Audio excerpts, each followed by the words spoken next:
अंडमान और निकोबार द्वीप समूह के वार्ड नंबर 2 सी शोर में चल रही स्मार्ट सिटी प्रोजेक्ट के तहत शानदार सुविधाओं का निर्माण हो रहा है। यहाँ के स्थानीय युवाओं, वरिष्ठ नागरिकों और बच्चों के लिए शाम के समय योगा, मेडिटेशन, जॉगिंग और एथलेटिक्स जैसे हाई जंप और लॉन्ग जंप की बेहतरीन जगह मिलने से पूरे इलाके में बेहद खुशी का माहौल है। 1. वार्ड नंबर 2 की पूरी जनता की ओर से इस विकास कार्य के लिए प्रधानमंत्री श्री नरेंद्र मोदी जी, अंडमान निकोबार द्वीप समूह के सांसद श्री विष्णु पादरे जी और यहाँ के स्थानीय प्रशासन को बहुत बहुत धन्यवाद और आभार। 1, 2, 3 आपके द्वारा दी गई जानकारी बहुत ही सकारात्मक है। इस तरह के बेहतरीन पार्क्स और ओपन स्पेस बनने से हमारे समाज के हर वर्ग के स्वास्थ्य और शारीरिक फिटनेस, चाहे वो रिटायरमेंट के बाद वाले खेल कूद हो या युवाओं की तैयारी में काफ़ी सुधार होता है।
अंडमान और निकोबार द्वीप समूह के वार्ड नंबर 2 सी शोर में चल रहे स्मार्ट सिटी प्रोजेक्ट के तहत शानदार सुविधाओं का निर्माण हो रहा है। यहाँ के स्थानीय युवाओं, वरिष्ठ नागरिकों और बच्चों के लिए शाम के समय योगा, मेडिटेशन, जॉगिंग और एथलेटिक्स जैसे हाई जंप और लॉन्ग जंप की बेहतरीन जगह मिलने से पूरे इलाके में बेहद खुशी का माहौल है। 1.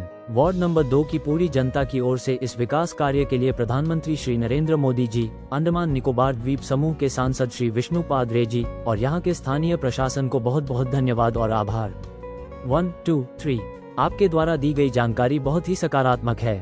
इस तरह के बेहतरीन पार्क्स और ओपन स्पेस बनने से हमारे समाज के हर वर्ग के स्वास्थ्य और शारीरिक फिटनेस, चाहे वो रिटायरमेंट के बाद वाले खेल कूद हो या युवाओं की तैयारी में काफी सुधार होता है।